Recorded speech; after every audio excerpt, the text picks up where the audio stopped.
It's Not Another Buffalo Podcast, hosted by three of the most underqualified sports personalities this side of the canal. With John. All you people out there who are like, these idiots don't know anything. First of all, you're right. And second of all, Pat. I'm just a dad talking in a closet, but I'm just saying. And Brando. We have this trust built on whatever it is, like Bibles and gold bricks and whatever Brandon Bean's drinking over there.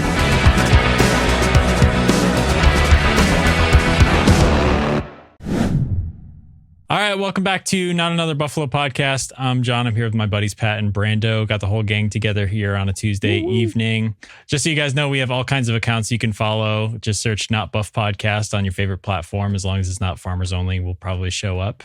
And I want to let you guys know this episode is brought to you by Small City Realty. Everyone knows it's a tough housing market right now. Feels like everyone and their cousin is becoming a realtor and friending us on Facebook with their realtor pages. But anyway, Zach, he's amazing at what he does. He's awesome to work with. So if you're buying, selling, or need help with property management in Western New York, call my guy, Zach Korzelius, at 585-409-1088. That's 585-409-1088. And I'll also throw his email in the show notes if you want to reach out to him that way. So Zach at Small City Realty, check him out. So anyway, how are you guys doing? I haven't seen you both at the same time in like 3 weeks, has it been? I've been rotating back and forth with the two of those. So you guys know that I've been talking tons of shit about both of you behind each other's backs, right? But not. We're here to settle the beef right now. It was weird last week not being able to do it, and I was really thinking. I was talking to my friend about this. I don't know, John. Maybe you tell me. Maybe when we first started this, I missed one, but that might be my first episode I wasn't on since we started this. No, you said that last time we had that. But I'm pretty sure when did I miss I don't one? remember. Pat and I have done a couple episodes together here and there because we talked about as the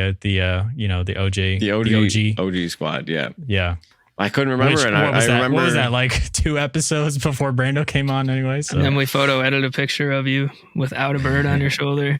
Yeah, right. That bird bit on my Bill's head. Oh my God. Like well, it's been a while since we missed this time to talk. We were just talking beforehand. We just talked for 20 minutes because we hadn't seen each other in, virtually in a few weeks. So it's good to see you guys. I apologize for that. It was a crazy week, but it's good to be back. A lot to talk about for a summer episode.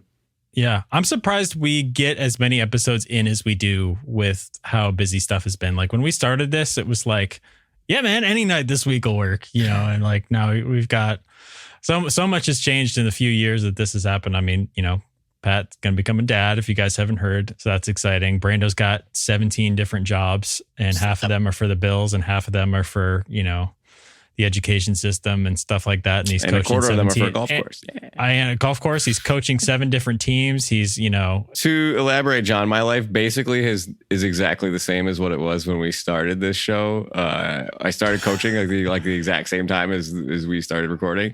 A little bit of movement here and there. I'm definitely not as late as I was before. I'm a little bit more committed. I think I try to be,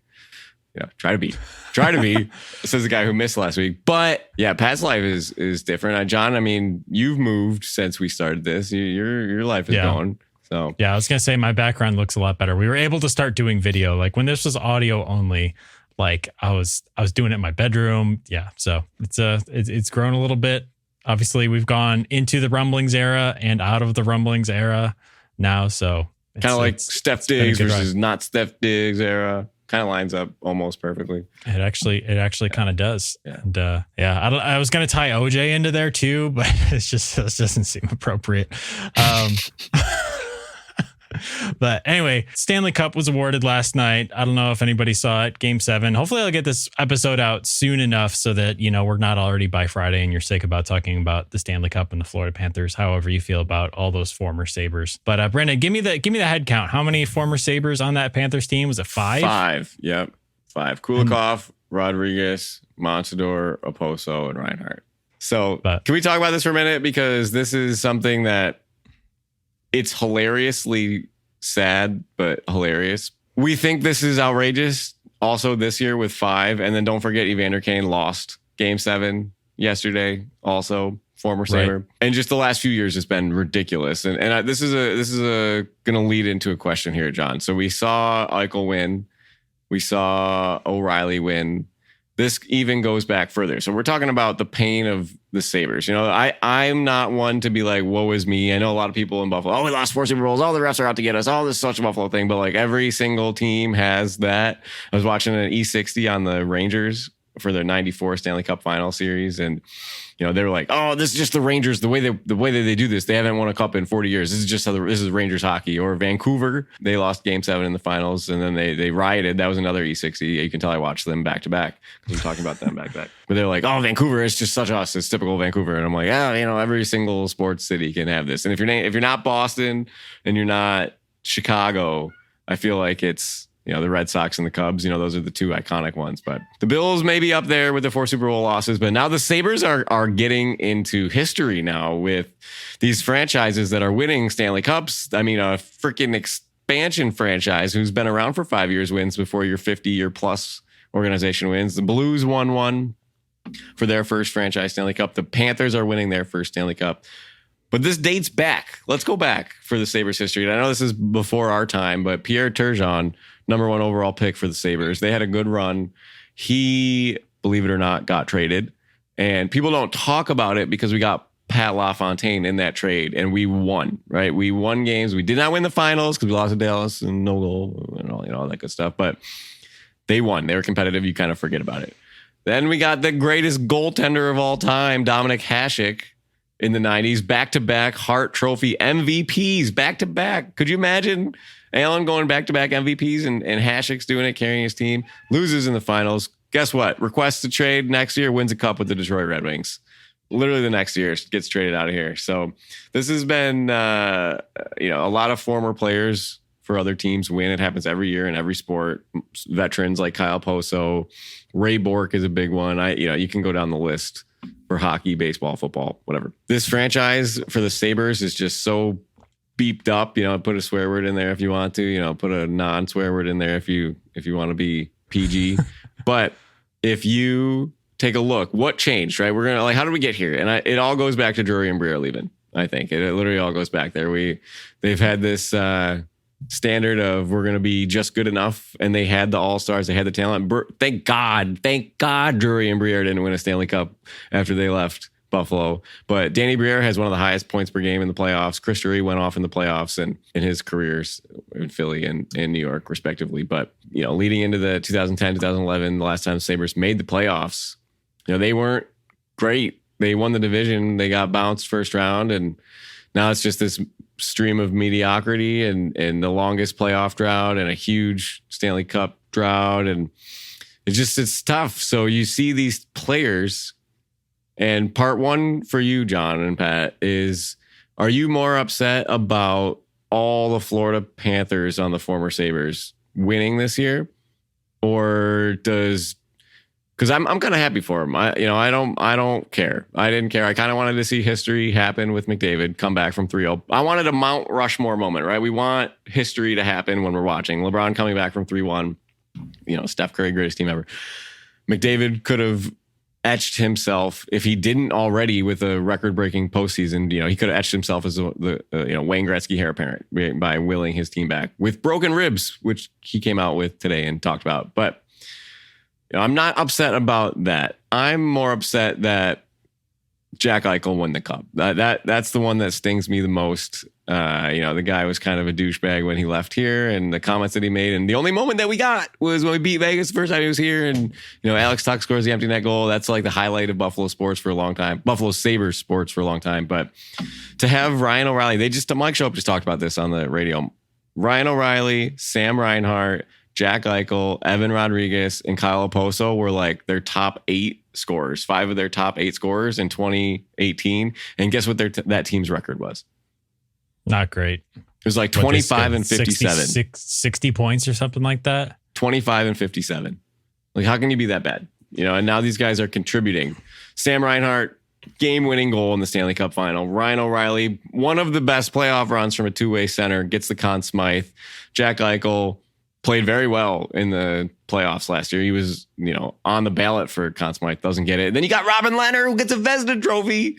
Yeah, I don't know if he officially gets a Stanley Cup. I don't know what his role was officially, but we're sitting here the way that we are, and you try to rationalize it all. So you guys take it away. I just talked for a long time, but I want to know which one hurts you the most. Is it Jack Eichel, Ryan O'Reilly, the Panthers, the Sabres as a whole? What is your status on this? I think it's definitely Jack out of those couple players, but this whole thing is just like it's a +1 in the column of coaching matters. Like, for anyone who thinks that it's even in these sports like the NBA and the NHL, like, coaching really does matter, just as much as it does in the NFL. I feel like, which everyone knows that coaching matters in the NFL scheme. We talk about this all the time, but yeah, no, Jack definitely is the part of that hurts the most because of the way he left, because of the things he said, his attitude towards the fans. And of course we had that one little glimmer moment, which like really makes you feel small as a Buffalo fan when Yes. like, that's what I remember, how pumped up I was that night. I remember how much I was like, yes, like, and I'm like, if you're a fan who's not a Buffalo fan, you look at that and you're like, you're laughing. Like, that's us laughing at Miami fans who are like, they got their moment against the Bills in that heat where the Bills were, all cramping up and, injuries and couldn't finish the job on that game after 500 yards of offense.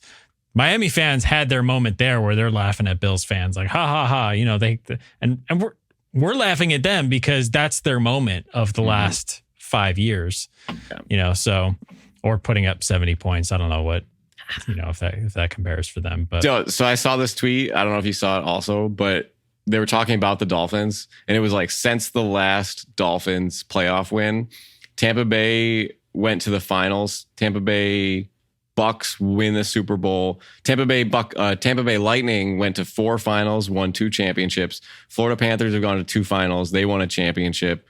The Rays have had playoff appearances. The FC Miami signed Lionel Messi. Lionel, say his name for me.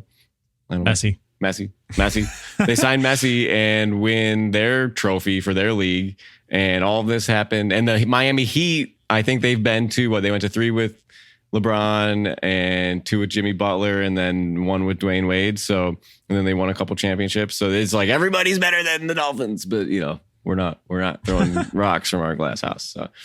Yeah, exactly. Because you turn around and behind us is the Chiefs fan laughing at us when we're celebrating regular season wins against the Chiefs, and that's really all there is to that. But anyway, I want to talk about this in a larger light and relate it back to the Bills, because obviously, we're Bills podcast here, but I just think there's such a strong comparison when you look at the way that this Panthers team was built, and there's a lot of parallels that we can draw between Bills teams of the last few years.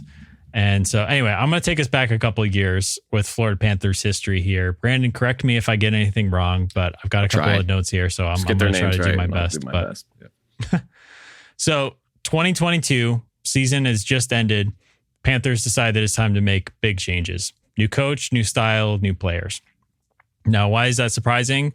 Because 2021 to 2022 was their best season in franchise history. They won the President's Trophy, had the most wins in the NHL, and they led the NHL with 337 goals. It's a lot. So they blew it up because of how the season ended. Despite having that great regular season, they were ousted from the Stanley Cup playoffs in the second round by Tampa Bay for the second straight year. Same team, same round of the playoffs. Now, this time they were swept. The first time it was 4-2. This time they were swept. So when you're swept out of the playoffs and you feel like you're not even close, this was not like a 13 seconds moment or anything like that. You were just flat out outclassed. Big changes are needed. And so they traded away their 100-point player, highest scoring player in franchise history, and a king's ransom to get Matthew Tkachuk. The T is silent, right? It's Tkachuk. Matthew Tkachuk, yeah. Matthew Tkachuk, and who, ends up being really vital in their past 2 playoff runs. So fast forward to the next season after that, 22 to 23, lost in the finals to Vegas. Obviously, that's Eichel lifting the cup. And then 2023 this year, last night, 1-7 versus Edmonton. And so, like, how does this compare to the Bills of the last few years. Obviously, we have trouble getting past the same old team. It's Kansas City that's been beating us in the playoffs, whether it's, the AFC Championship game, 13 seconds, or this past year. We just traded away our second best player. Now, you could argue that we really didn't get as much in return because NFL trades and NHL trades are different, obviously, and the way that teams are built through the draft are, you can get a lot more in the NFL draft than you usually get in the NHL draft. But not even... It's a lot more immediately, but... Sorry. Not even by a little bit. It's by like a ton. The NHL draft, if you don't have a top 15 pick, you're throwing darts at a dartboard across Lake Erie. Yeah, and it's darts that you don't expect to contribute to your team for another 3 years at least. So at least. Yeah. So trades are that much more important in the NHL, right? And so Florida has built their team. What did they have? 3 draft picks on their team. So obviously you're not going to go out and. Yeah. But if you're going to compare it to anything, you might be able to compare it to the 2022 Rams and what they did. Sacrificing first round draft picks like they were $1 bills to try to get players on their team. But anyway, I wonder. I have this thought because obviously you can relate it to this season and next season, right? Because the lesson here is that you can never be too aggressive when it comes to making offseason moves. You can't just run it back year after year. Roster turnover is pretty high as it's ever been in all of sports, not just football. So there's nothing wrong with being too aggressive in the offseason. Florida could have run it back and be like, hey, we had the best regular season, had a tough playoffs. Let's see what we can do again next year. And that's what the Bills have pretty much been doing up until this past season, right? This has been the reset year. This has been the Mitch Morse off the books. This is the Stephon Diggs trade. But before that, they had the gang together. Hyde, Poyer, Trey White, like all those guys through injuries. I know. Jermaine Edmonds, they kept him through his 5th-year option, but didn't sign him after that. So anyway, obviously there's a reset year happening here. Obviously, we're kind of looking at a 2-year progress window now. But the thought crept into my mind that Diggs signed his extension in April of 2022, right after the Bengals game. Right?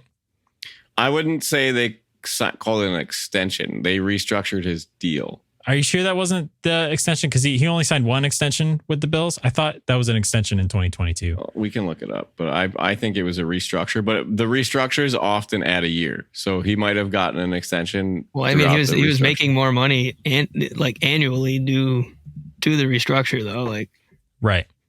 So my thought is did the Bills run it back one season too many? So was this past year a bridge too far? Whereas going into last season, after the Cincinnati Bengals lost, if you sensed that Diggs was frustrated, would you have been better off moving him probably for a first at that point? Older guys like Poyer and Hyde, moving on from them a year earlier and trying to move up that timeline 1 year earlier. I don't know if this is exactly a Sean McDermott conversation, because obviously the Panthers fired their head coach after that season as well as brought in a bunch of new players. I think this is absolutely a Sean McDermott conversation. And I think, so first of all, let's clarify this. Diggs signed his 4-year deal April 2022. Yeah. So that was an extension. Yeah. Okay, cool. That's when you pass the point of no return with breaking things down and building them back up at that point. Well, the part about Florida is, and this is where the NFL and the NHL differ so much, is you need to have such top end talent to win in the NHL. You got to have a workhorse on offense and defense. You need a number 1 center who's a top 10 player in the league, and you need a top 10 defenseman in the league. You look at every single cup team that has won in the last 25 years, they all check those boxes. Most of the teams have 2. So let me ask you this. Is the NFL any different than that? So give me let's look at the past 4 Super Bowl championships or champions, right? Pat, you want to pull that up for me? Last 4 Super Bowl champions. Obviously, we can probably name them off. It's Chiefs. Then before that, it's Bucks. Chiefs, Rams. Chiefs, Rams, Bucks, right? Yeah. So it's Patrick Mahomes and Travis Kelce, your superstars, right? Yeah. Well, Tyreek Hill's on there. And Chris Jones, Tyreek Hill. Yeah. Tyreek Hill was already off by the time they won those 2 Super Bowls. But I think you're right. They do need to have it, but the NHL is just so different because you even look at the Sabres, they have really good players. The Red Wings are a good example. They have good players, but they're like top 30 players in their position and they can't get into the playoffs. Like you need Tage Thompson to score 120 goals. But we talked about it. They had Jonathan Huberdeau, who's their like leading franchise all-time scorer coming off of a 110-point season, and you traded him. You traded the best player to ever suit up for your team for somebody better. Matthew Tkachuk is better. He is grimier. He is harder to play against. He's faster. He's tougher. He brings the style of hockey that like everybody thinks of when they think of hockey player. You know, Jonathan Huberdeau is a little softer. He's not as fast. He's not as exciting. And he's fallen off big time since the trade. Whereas Matt Tkachuk has elevated his game. And he's young. So the first comparable here would be the Bills going to get somebody. So if you get rid of Diggs, you trade your best player, like Florida supplemented losing their best player by bringing in somebody better. And Florida also had a huge surround, like Alexander Barkov is a top 10 center. But the other part, these trades that we're talking about with Florida, they have a ton of top 5 picks from the NHL draft. And it's Barkov is a first round pick. Reinhart was 3rd overall. Ekblad was number 1 overall. I want to say they even have like Sam Bennett was maybe 3rd or 4th overall in the same year. You got Matthew Tkachuk. You go through their lineup, and it's chocked full of top 10 picks because they were able to bring in these guys or draft them themselves. But you got to have at least 1 or 2. I mean, it's kind of the blueprint. But with the Bills, you know, you have a guy in place right now at owner and at head coach that brought stability. Whereas, I mean, Florida was kind of like Buffalo. You know, they had a hard time down in that Southern hockey market, and they finally started to get a breath of fresh air. But coaching is different because the coach in hockey, it matters more during practice. Like you need to make a good practice. You got to have good practice habits. You talk about Casey Middlestat going to his first practice in Colorado, leaving Buffalo. He's like, whoa, it's a different level here just in practice.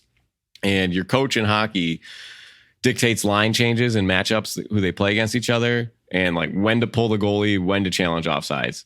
The coach in football, every single play is impacted by the coach in football. So to see the difference that a new coach made for Florida, it's the conversation that we in Buffalo have had in the last couple of years is what would it look like without Sean McDermott if we had somebody else besides Sean McDermott? The NHL has, you know, this is true in all sports, but this roundabout way of hiring these recycled old coaches. And I want to say the coach for Florida, you'd have to remind me his name, was the coach that has coached the most games in the league before he won a Stanley Cup. And now it's Lindy Ruff, I think, is the next one. So this guy worked real hard to, who has not gotten one. This guy worked real hard to get here, got the right opportunity, got the right blend of players, but it was enough to get him over the hump. And the comparison with McDermott, you know, how long are you going to give him? They brought in new players. They got a new coach.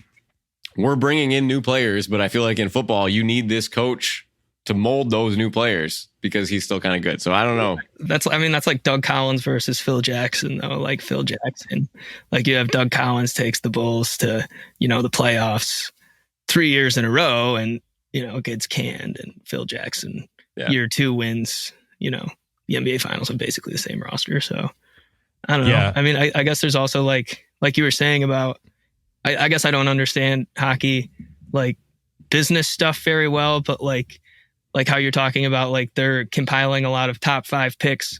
So it sounds like it's a lot of players that were drafted by other teams high and maybe their careers didn't pan out as well as, you know, they could have, as opposed to like a I don't know, like Ricky Williams, Herschel Walker situation where you're, you know, trading your bell cow for 7-8 picks. You're talking more about like, I guess also recycling or looking into players that are drafted higher. Absolutely. Yeah, throwing picks to the wind for players who are already proven in some respect. But you have a guy like Reinhart who was drafted 3rd overall to be a star, who was a good player with Jack Eichel. 30 goals, 30 assists, you know, 60 points, a little less than a point per game. Good player, wanted to be in Buffalo. Said, I'll sign a contract. Give me 6 years, $6 million a year. $36 million deal. And Buffalo wouldn't offer it to him. So Florida trades for him for a first round pick and Devin Levi. And the dude lights it up, 57 goals this year, 110 points. the Stanley Cup winning goal. So it's just something like that. You know, he took a double step. He doubled his production on a new team. Ryan O'Reilly, same thing. In his regular season production, it's the same thing. Eichel was about the same. He just had a better surrounding cast. But Evan Rodriguez, you know, Jack Eichel's line mate at Boston College, you know, he scored a few points here, but who thought he was going to lead the Stanley Cup final in goal scoring? Like nobody. So Kyle Posko did score a goal. You know, he was just there. And Brandon Montour, he was great. He was great on the offensive end and defensive end. These players just got better somewhere else. So that's a point in the favor of new environments, right? New environments, fresh environments, like it's mental, right? And so you can either watch those players go elsewhere out of a stale environment into a fresh environment and thrive and become the best version of themselves, or it takes a lot more for like an organization like the Bills, like the Sabres are failing at this right now. I mean, I think they're on the uptick, but like as a fresh organization, like the Sabres feel stale right now. Like they're getting less stale than they were the past few years. Much less stale, I think, in the last couple of years. But you know, I guess is the question: are the Bills? What's the trajectory on the Bills right now? I think the season is going to tell us a lot whether it's heading up or if the Bills are starting to get a little bit stale. Because, you know, psychologically, when you keep running it back, like you're probably going to get similar results. It's tough to, you know, especially without, you know, that frustration builds on you and it takes, you know, not just a kick in the pants, but like a little bit of a change of scenery. So does that change of scenery come from the players, which there will be a major change of scenery on this roster. So we'll see if that's enough of a breath of fresh air and, you know, rather than, you know, the ultimate change of scenery, which is the change of head coach. And when we kind of started this offseason, obviously we're looking at this as a 2-year window, right? Like this year is get all the dead money off the books in 1 year, do with what we got. And next year, cap's going to go up. Obviously, they're going to have tons of space. They're going to be able to sign a guy like Brandon Ayuk if they wanted to and have the money to do it. So I've always kind of looked at it as a 2-year window, but I don't think that Sean McDermott's seat is like completely cold for this entire season because it shouldn't be. It's like, it's not going to depend right down to wins and losses, but it matters what it looks like, right?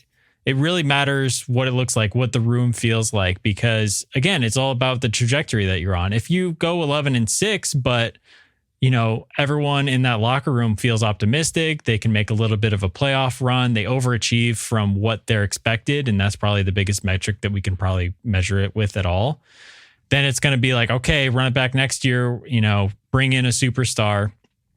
But if that's not the case and it's on a downward trajectory and you need that breath of fresh air combined with Sean McDermott might just not be the guy to get you through those clutch situations, as we talked about last week. Like I put a poll up on Instagram after we put out that episode, and I put a poll in a couple of places. Like, what do you think the number one factor is why the Bills haven't won the Super Bowl in the last 4 years? Sean McDermott. Far and away, coaching was the number one 100%. answer. So, well, and I mean, the control environment is going to be interesting now too, because you're going into this year with, I mean, I guess Joe Brady, you know, whatever, being a coordinator for 60% of the season. But if you have a different OC and a different DC this year, and the results are still similar, survey would say, I guess, you know, that.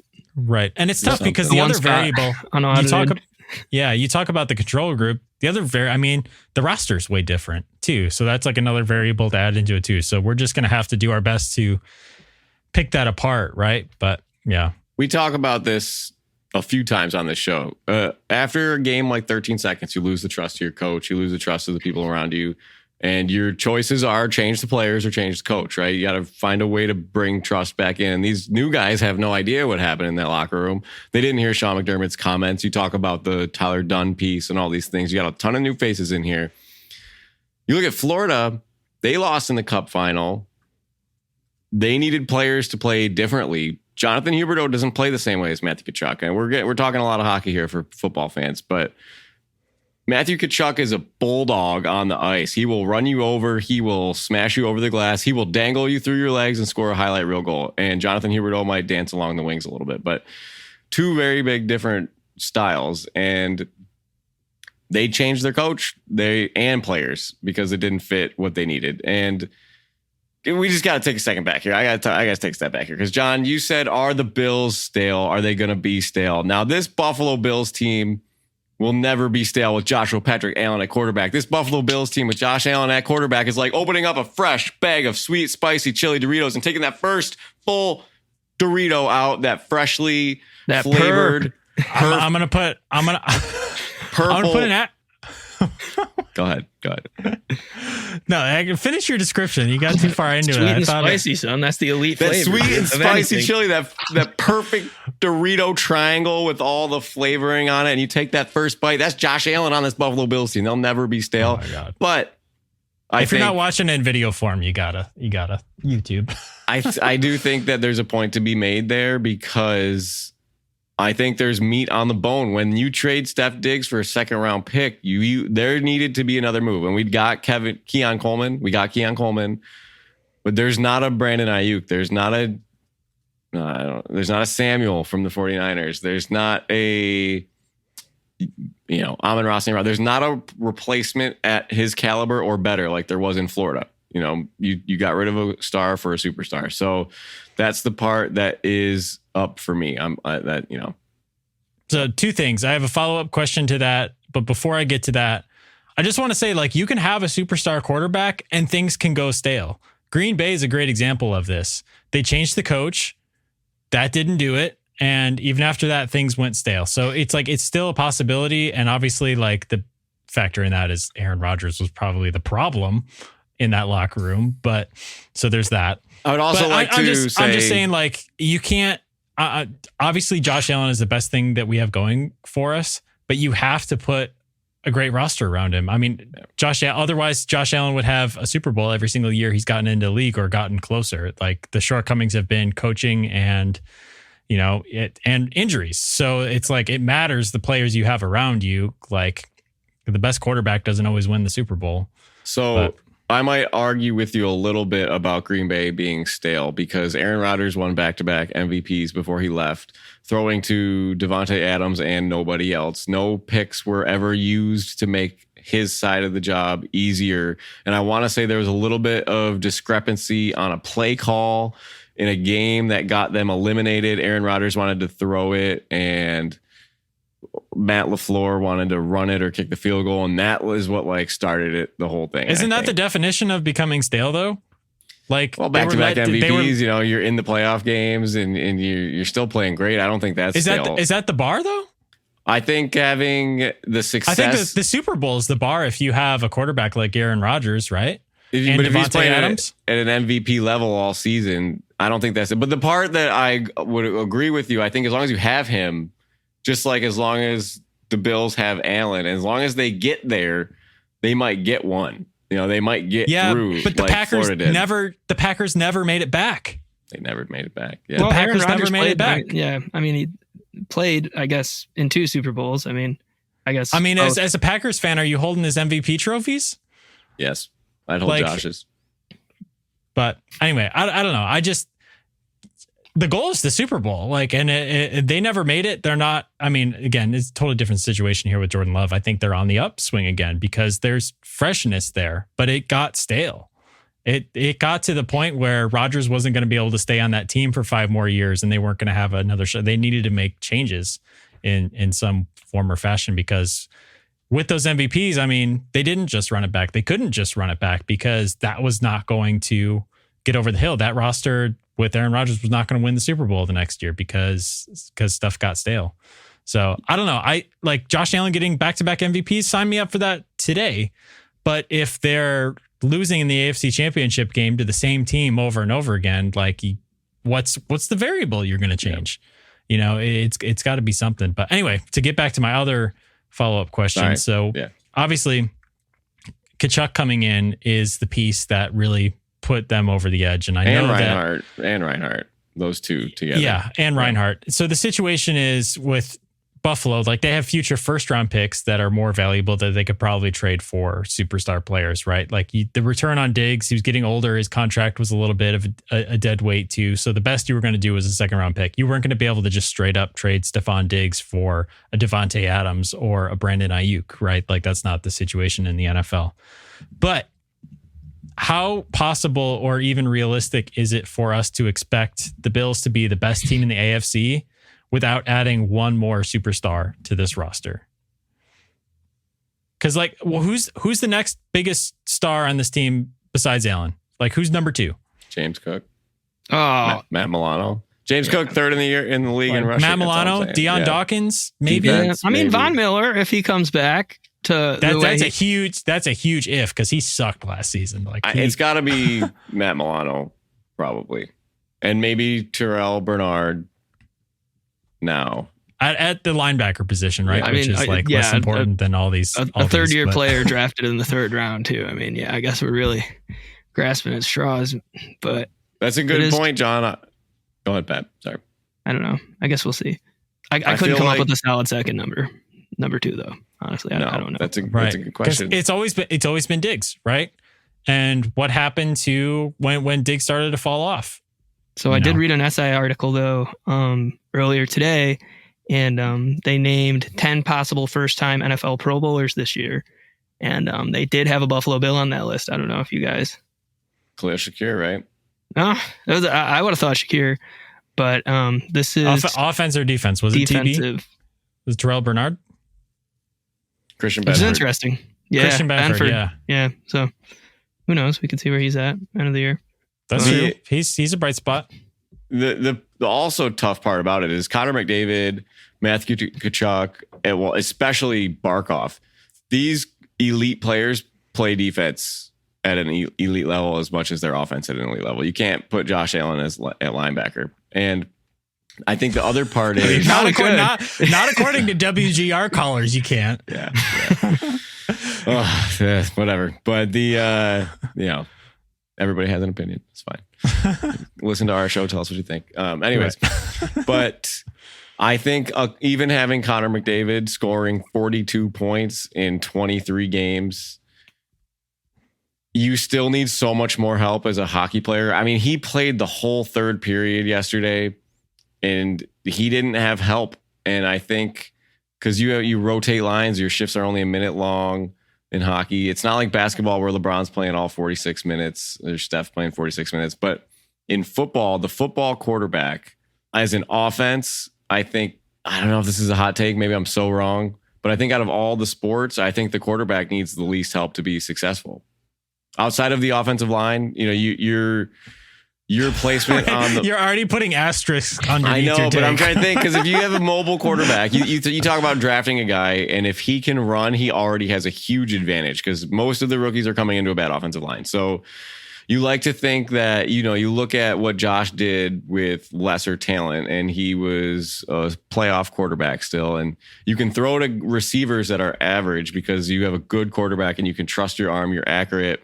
You might just need a one-trick pony to run deep, or you need specialized players to do specialized things because your quarterback is special. We're going to roll with that, and keeping the ability to move the chains. He can do that himself. He can run from pressure if the O-line breaks down, and once it's a scramble drill, the talent, it's him. The receivers all have a run to the sideline. That's their coaching point, and it's all up to Allen. So I think having a quarterback like Josh at that talent level is much more important than having Connor McDavid on the Oilers, or it's probably only hockey, because basketball, the players play the whole game. So it's just the players that come on and come off. So in that analogy of hockey versus football, Josh might not have the roster that he's had before, and we might think it's stale. But Josh Allen is a fresh bag of Doritos, man. I'm just telling you, he's gonna be so good. Like you're gonna prop that bag open, and he's gonna be running. I all said over it the before, place. and I'll say it again. We're gonna win the Super Bowl with the roster. I'm telling you.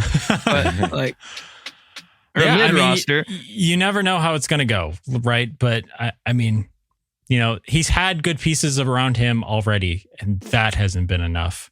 Like, are we trying to convince ourselves that if you take away and you give him less, that's going to make the difference? Like, I think it has to look different in some way. I think that maybe if you want to convince yourself of anything, you try to convince yourself that some of those pieces that were core to this team really fell off because of old age. Yeah. And they weren't good enough, and we were overhyping them because of what they were. the Mitch Morses, the Micah Hydes, the Jordan Mitch Morris Poyers. was good. You want to talk about I agree with that. I'm not trying to make that point. I'm just saying, like, if you're trying to convince yourself of that, then maybe that's what you tell yourself, that a bunch of young guys coming in is going to be a breath of fresh air. And it's probably a combination of both, right?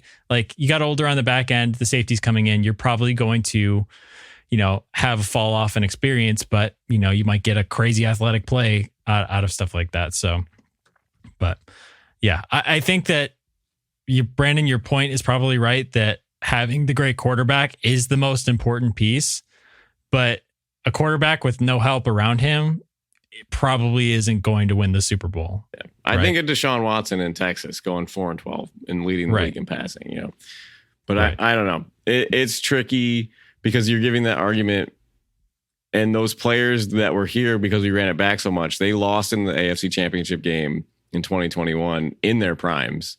They just weren't good enough, and coaching might have held them back then. And it hasn't evolved, and the players and the coaching haven't found their life cycle together, because it's like the coaching. Yeah, they've been on different stages, right? Yes. Like Sean McDermott has needed this time to develop, and the players were already there and they were let down by their coach. And now when the coach finally knows what he's doing, the players are too old to do it. Right. So. And the Cole Beasleys and Emmanuel Sanders are off the roster or too old at that point too. Yeah. So when you had that really, really elite receiving core in 2021 and 2020 that we haven't really seen since. And so Pat and I were talking about that a lot last week. One more question for you, and we can keep it quick because we're talking coaches here. We're talking about the Panthers firing their coach, bringing in a new guy.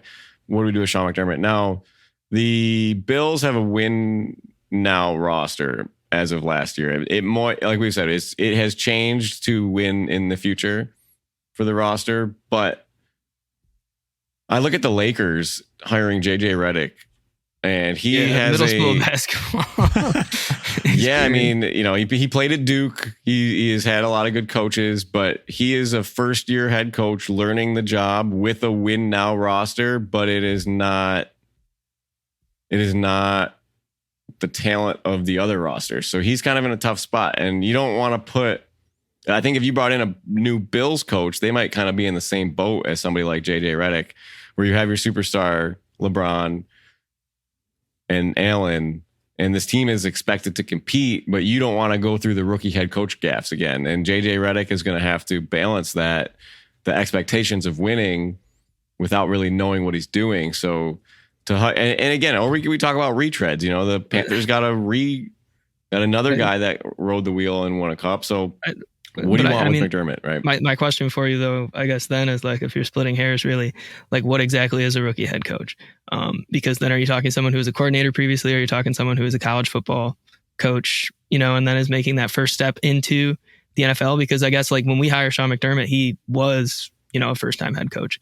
Like, and then you kind of go and, I guess that's like a slippery slope too, because then you talk about the Harbaugh brothers, like, there's a lot of different, Jimmy Johnson, first time NFL coach, year 4 wins it. Like, so I guess, I don't know. I mean, for every Bill Belichick, there's a bunch of guys, like you said, in the NHL that just keep getting recycled from, coaching teams that lose in the first round every year.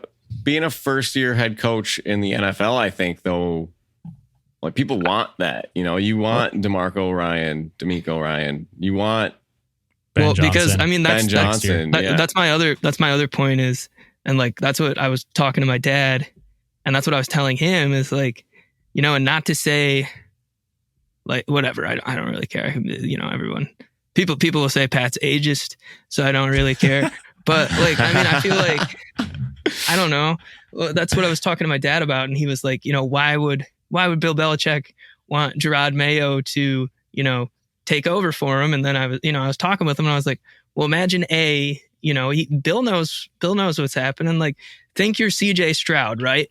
Do you want to be coached by Bill O'Brien, who's old, who, doesn't have experience, recently playing in the league, is someone who can't relate to you? Or do you want someone who's younger, someone who's been involved in, the game as a player a little bit more recently? And not to say JJ Redick's going to be a stud right away, but if the Buffalo Bills were to go with a different head coach, I would like to, see them go with someone significantly younger, kind of in the vein of, OJ Ben Mayo, Johnson. where you're still having Matt Johnson.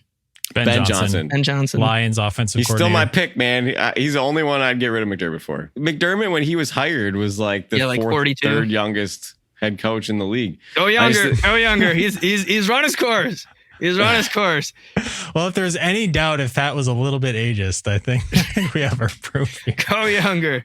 I mean, I'm not saying. Well, survey would say it doesn't really matter if you can't run the length of a football field and are twice to three times the age of your players. I guess it doesn't really matter. There's really no correlation when you look at, especially because Andy Reid's going to throw whatever wrench you have. And there's also, it's like survival of the fittest here too. So the oldest coaches have been around for long, which means they're probably doing something right and they're not out of the league in their 40s. So, and they make those relationships to where they can keep being brought back. You look at the retreads.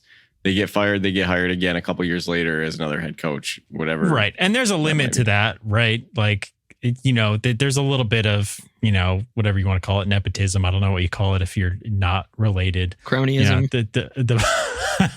The boys club, but, obviously, you got, what's his name? Wade Phillips with the donuts. He's in the XFL. These days he's not still in the NFL. And if it truly was like 100% of that, but. Matt Rule starring in a sitcom somewhere. He coaches for Arthur Smith. Arthur Smith is a great example. Obviously, Arthur Smith has been fired since, but Arthur Smith being a coach in the NFL for as long as he was, which I think was only 2 years, was probably 2 years too many. So, Pat, you look offended. Do you like him because he had a mustache? You have a mustache now? No, I was just thinking about Arthur Smith working with the carpet cleaner himself. I was thinking about they had a good run together. Guess where Arthur Smith is Mike now, Vrabel John? Had a good run. Arthur Smith, I don't know. What is he? Just stereotypical team that was Arthur Smith brought Smith. Tanny back to relevance. Just have to. I'm gonna guess Alabama offensive coordinator. No, he's in the NFL. Is he coordinator? Yes. Pittsburgh? He's in Pittsburgh, isn't he? Pittsburgh. Yeah. He's probably got some good Mike Tomlin connection or something. Yeah, who doesn't? Just remember, Arthur Smith brought Tanny back to relevance. So that's all I'm saying. That's the point of offense right there. But anyway, hey, I added some quick trivia when I was doing all this NHL research, so I'm going to throw this in here in our NFL crossover episode. So, out of the 49 Jack Adams Awards for Coach of the Year in the NHL, there's been 49 given out. How many of them? You don't have to name coaches. I don't know the Coach of the Year from last year. I don't know who won it this year. This is a fun I didn't even know that Lindy won it once. I forgot about that. For New Jersey, right? No, he won it for the 05-06 Sabres, I think. Really? He won by 1 point over the guy Peter Laviolette, I think, who used to coach for Nashville and a bunch of other places. Anyway, out of the 49, you just have to guess a number. You don't have to guess names. Out of those 49, how many were American born? Do you think? 6. Pat, None. you have a guess? None. Two. One guy, John Tortorella, won it twice, and Dan Bylsma, former Sabre coach, won it with the 2010 to 2011 Pittsburgh Penguins. Dan Bylsma. Is he coaching Utah now? Is he the Utah head coach for next year? Have they picked a name? Are they the Yeti? Are they the Utah Yeti? They put in a whole bunch of trademarks. Now, it's super interesting. I saw a headline from Utah's sports section where it highlights Dan Bylsma's resume, and there was not one picture of the Sabre stuff. Of the Sabre stuff. It just didn't exist. It just blanked away for that time where he was coaching Stanley Cup champions on this team, and he sucked. Oh, Brandon, I'm so sorry I cut you off halfway through there. I was like, wait a second. Utah has a sports section? It was I know they have the Jazz outline of the sports section. Well, they didn't even name the Jazz though. They got them from New Orleans. They were the New Orleans Jazz. They just didn't even change the name. I didn't know that. That makes it really one of the weirdest sports names out there. Mormons don't listen to jazz. You should take a look at that list, John. And there's an interesting stat because I want to say a bunch of them also get fired maybe the second or third year after they win the Coach of the Year. Right. Again, NHL coaches, but Yeah, they really go around. Like guys go and come back. Obviously, Lindy. I mean, we wouldn't be hiring back. Like obviously, no one would. But like Dick Duran coming back to the Bills would be like really effed up, right? You got to find it's different Lindy, because he played. If you had success, played for the Sabres. That's what I'm saying. And like he was successful. I'm just saying like that same kind of cycle in the NHL. And I feel like it's this way for basketball coaches as well. Like coaching cycles feel shorter a lot of times. Like, you know, the expectations are higher. I think a good example for this one would be Alex Van Pelt coming back to Buffalo. Right. Yeah. Right. But no, I'm excited about Lindy. I think Don Granato was necessary, right? Don Granato, really great at coaching young players, got the best out of Thompson, turned Thompson into a Josh Allen-like superstar for that 1 year. And obviously, he needs to come back to that. But like, my hope is that McDermott is the coach that's going to get us there because I'm impatient and I want it this year and not 2 years from now. I just hope that we're not looking back at this and saying Sean McDermott was exactly like the Don Granato where we needed him to take that step, but it's time for somebody else to take the reins and take him over that final hump. So my final thought with this is just like, if it's broke, don't be afraid to take bold action to fix it. Like, well, my question for you though, John. Mm-hmm. So this happens a lot though too. Within the whatever Sid Barrett to David Gilmour, you have one of your boys internally take the spot. Is there a strange situation where someone is promoted internally to replace Sean McDermott? And if so, who? If the Joe Brady offense looks amazing, maybe. That's tricky. If you're looking at a regime type change, then it's probably not just take the head coach. I mean, I don't know. Maybe it could be something like that. But I mean, I'll give you a quick example in the hockey world when that happened. Mike Babcock left Detroit to go to Toronto, and they hired Jeff Blashill, who was their AHL head coach. This happens more often in hockey. And I don't know about the G League. I'm sure some of those coaches get brought up, but Jeff Blashill took over for Mike Babcock, and he made the playoffs once and got fired after having one of the worst head coaching records ever as a coach.